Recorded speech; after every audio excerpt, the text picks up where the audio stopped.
He only gave me three things as a director. He said, lower your voice, don't use your hands, and look directly into Cary Grant's eyes at all times. What if one of the most glamorous films in Hollywood history was built on something far less dazzling than it seemed?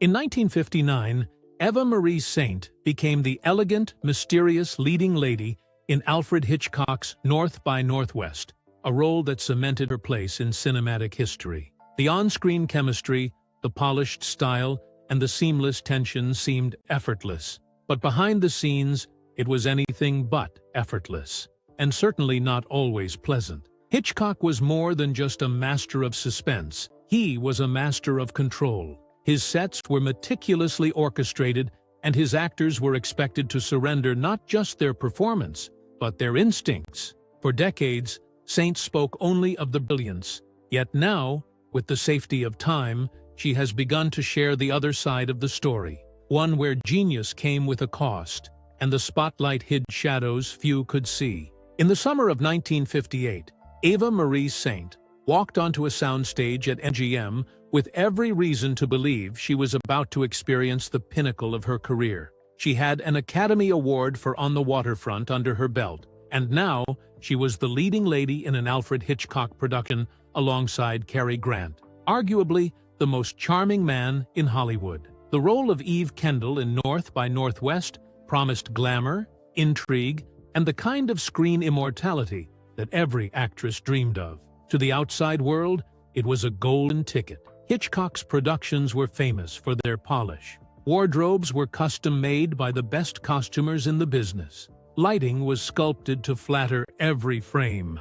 Dialogue was trimmed to sparkle like a diamond. For North by Northwest, Saint's appearance was engineered with the precision of a watchmaker. Hitchcock personally approved every outfit: the sleek suits in soft pastels, the silk blouses that caught and reflected the studio lights, the perfectly matched accessories. Even her hair was altered to suit his vision. He asked her to lower her hairline by a fraction of an inch, convinced it would add an air of mystery to her face. To the public, these were charming anecdotes about a meticulous director. To those working with him, they were a glimpse into his need to control every possible detail. From the very first rehearsal, Hitchcock's influence went far beyond wardrobe. He gave Saint notes not just on her lines, but on the way she stood, the way she breathed, even the precise angle at which she should tilt her chin when looking at Cary Grant. When she naturally gestured with her hands during a scene, he stopped her mid-sentence. Movement, he explained, pulled focus from the tension he wanted to create. At first, she thought of these as harmless eccentricities, a genius fine-tuning his masterpiece. But the more he directed her every breath and glance, the more she began to feel like she was being stripped of her own instincts. It was not collaboration, it was orchestration. On set, everything felt choreographed, down to seemingly casual conversations. The charm of Hollywood's most elegant thriller was being built in an environment where spontaneity had no place. And while audiences would see an unforgettable performance, Saint was already beginning to feel the weight of the invisible strings Hitchcock was pulling. What she could not have known then was that this control was only the beginning, and that the real strain of working with Hitchcock had little to do with physical direction, and everything to do with the mind games that would soon follow. If Hitchcock's obsession with control was obvious in the way he dressed and positioned Eva Marie Saint, it became even more intense when he began to shape her psychology on set. His directing style was famously unlike that of most of his peers. Rather than working collaboratively to explore emotional truth, he preferred to construct a performance from the outside in, treating actors less like creative partners and more like finely tuned instruments to be played exactly as he wished. For Saint, that meant her every reaction, every movement, had to be calibrated to his internal metronome. Hitchcock's instructions were often deceptively simple, but each carried significant weight. He told her to lower her voice to an almost conspiratorial whisper in certain exchanges with Cary Grant, explaining that it would make the audience lean forward, creating intimacy and tension. He forbade her from blinking during pivotal moments, claiming it would make her gaze more piercing, her presence more unreadable. Even her breathing was dictated. A deliberate pause here, a sharp inhale there, each chosen not for her comfort, but for the rhythm of suspense he wanted. In Hitchcock's world, emotions were not discovered in the moment. They were engineered, line by line, breath by breath, exactly as instructed. At first, Saint accepted these directives without protest. She was working with the most celebrated director in the world, a man whose track record seemed to justify his methods. But slowly, she began to realize the toll it was taking. Scenes that should have flowed naturally now felt like walking a tightrope in a windstorm. She could not simply think about her character's motivations. She had to count steps, monitor her gaze, remember the exact inflection of a syllable. Instinct had no place in this environment. Every creative choice she might have made for herself had already been made for her. Hitchcock also employed silence as a form of control. If she delivered a take that met his approval, he would say almost nothing, perhaps a faint nod or a clipped "fine."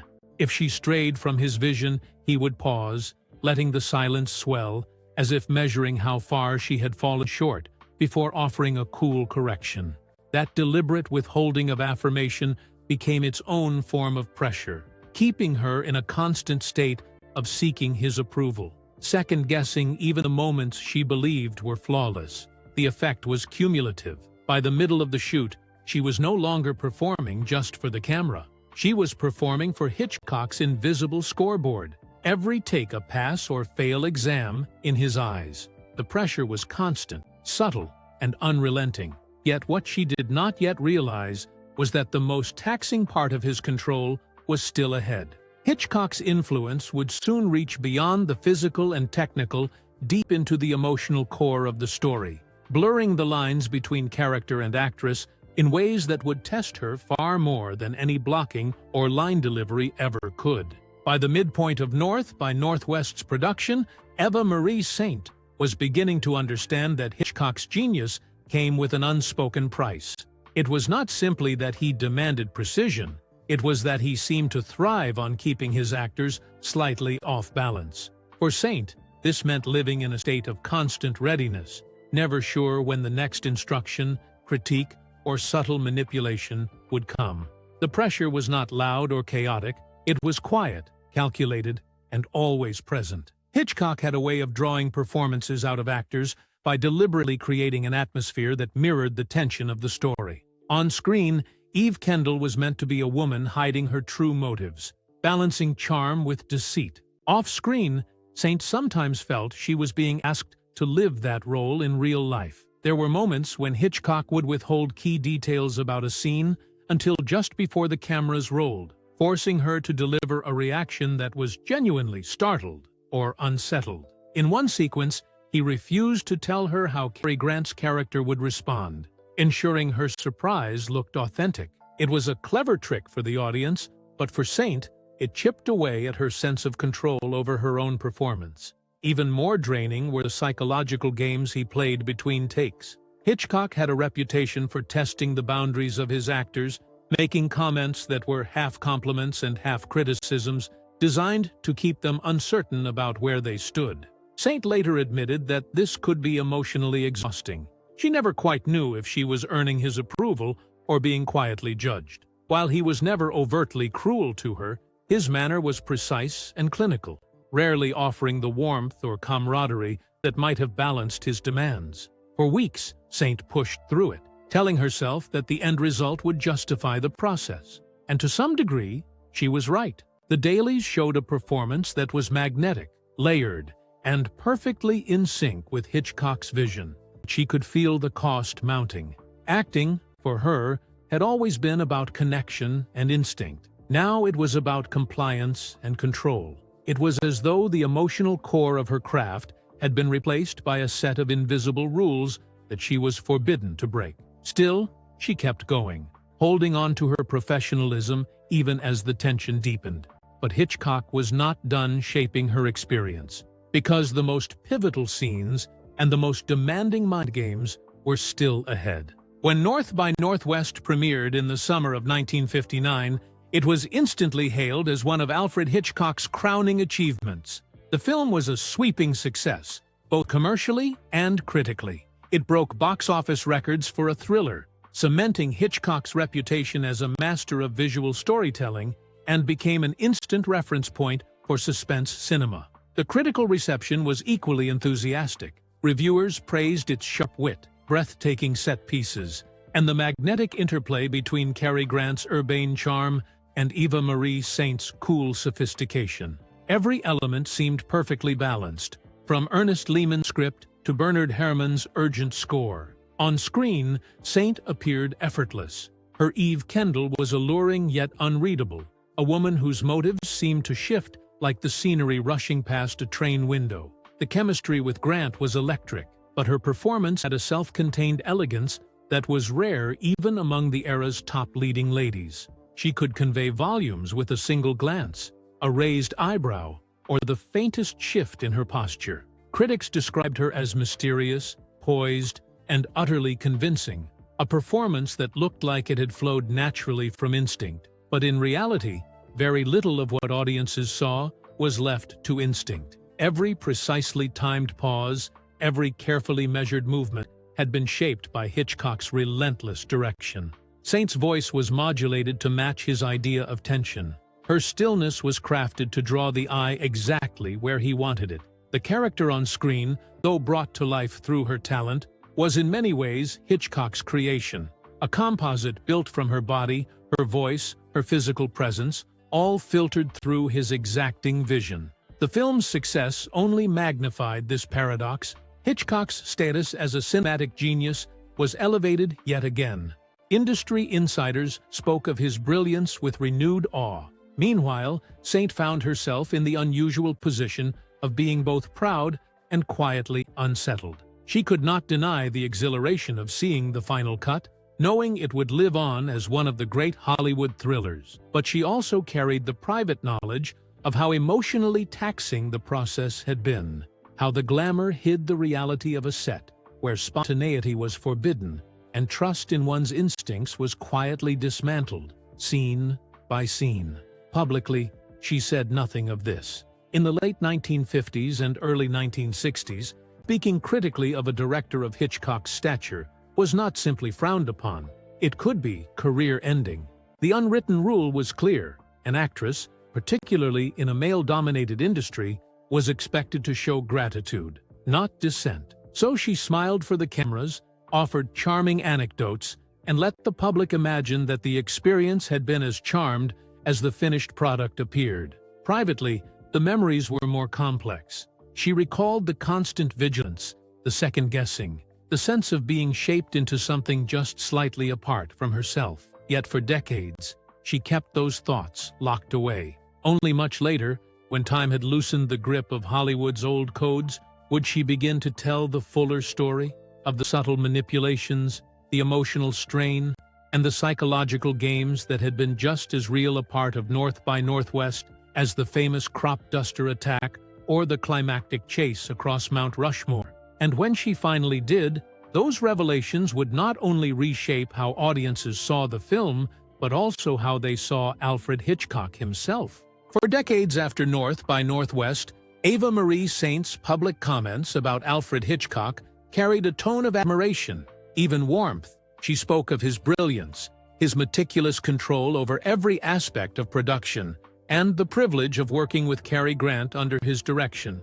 To the casual listener, these were fond recollections of a golden moment in a distinguished career. She told stories that fit the public's idea of Hitchcock: quirky, exacting, and unfailingly creative. On the surface, it seemed as if the shoot had been nothing short of extraordinary. But to those who knew her best, there was always the sense that something remained unsaid. In private, she avoided revisiting certain details. She did not contradict the praise, but neither did she elaborate on the more personal side of the experience. It was as though she had placed a protective seal over that part of her memory, one she was unwilling to break until the time was right. That time came much later, well into her 80s.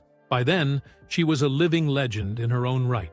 Her career was long established, her reputation beyond reproach, and Hitchcock had been gone for decades. The professional and cultural pressures that once discouraged actors, especially women, from speaking candidly about powerful directors had eased. The risk of being misunderstood or blacklisted was gone.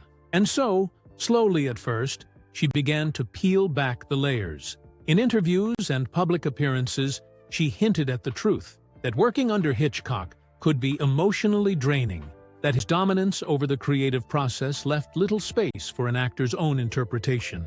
She spoke of feeling, at times, less like an actress and more like a pawn in a carefully plotted game of cinematic chess, moved precisely where he wanted her. Her actions dictated not by instinct, but by instruction. The methods he used to maintain this control were rarely overt. They were quiet, deliberate, and inescapable. He withheld certain key details until just before filming, ensuring that her reactions on camera carried a raw, unpolished edge. He rationed his praise so sparingly that it became a kind of currency on set, a reward doled out only when she met his exacting standards. And he fostered an environment in which no one, not even his leading lady, would dare question his decisions. The pressure to comply was constant, reinforced by his reputation as a visionary who always knew best. What surprised many was her revelation that his influence extended beyond the set. Even in moments away from the camera,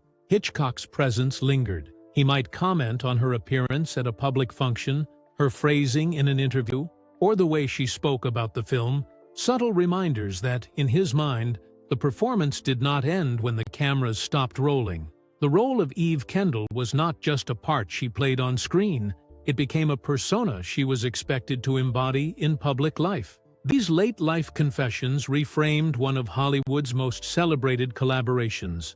No longer was it simply the story of a master director guiding an actress to greatness. It was also the story of a woman navigating the psychological demands of a man whose artistry was inseparable from his need for control. Saint never denied that North by Northwest was a masterpiece, but she made it clear that the creation of that masterpiece had required a kind of endurance the public never saw. For the audience, the film remained a seamless blend of elegance and intrigue. For her, it was also a memory of fatigue, constant self-monitoring, and the quiet pressure of working under someone whose genius was matched by his dominance.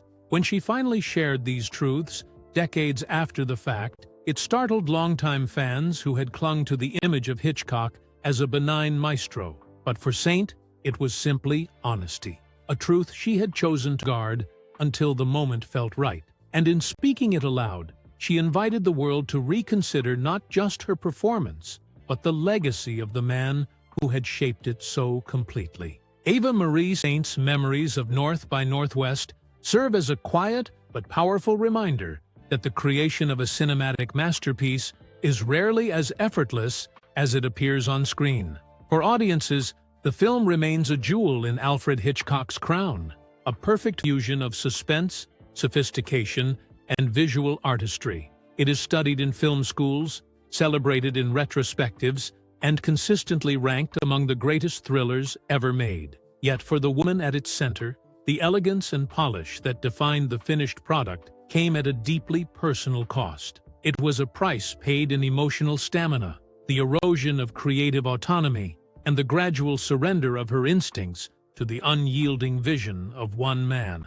Her later reflections do not erase the brilliance of the film, nor do they wholly condemn Hitchcock's artistry. Rather, they complicate the narrative. They remind us that the myth of the solitary genius, the master director shaping every frame, often overlooks the human experiences that make that vision possible.